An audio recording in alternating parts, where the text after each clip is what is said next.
अगर आप class 10th में पढ़ रहे हैं और एग्ज़ाम देने वाले हैं तो आपके लिए यह टॉपिक बेहद इम्पोर्टेंट है। कौन सा टॉपिक है?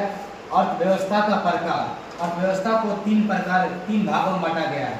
पहला है पूंजीवादी अर्थव्यवस्था, समाजवादी अर्थव्यवस्था, मिश्रितवादी अर्थव्यवस्था। अब देखिए पूंजीवादी अर्थव्यवस्था किसे कहते हैं?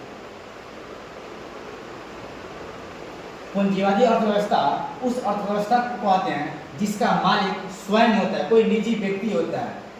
उसी प्रकार सामाजिक अर्थव्यवस्था उस अर्थव्यवस्था को कहते हैं जिसका मालिक, जिस उत्पादन का मालिक समाज होता है, सरकार होता है।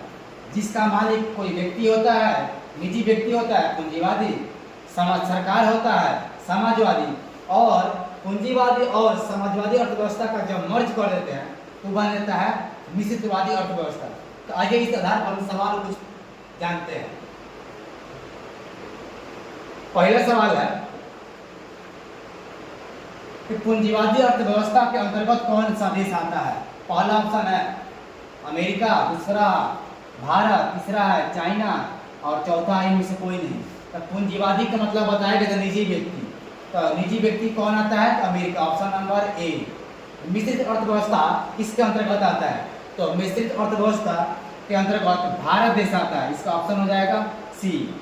समाजवादी अर्थव्यवस्था के अंतर्गत कौन सा देश आता है? तो समाजवादी अर्थव्यवस्था के अंतर्गत चाइना आता है, इसका ऑप्शन हो जाएगा बी। Thank you.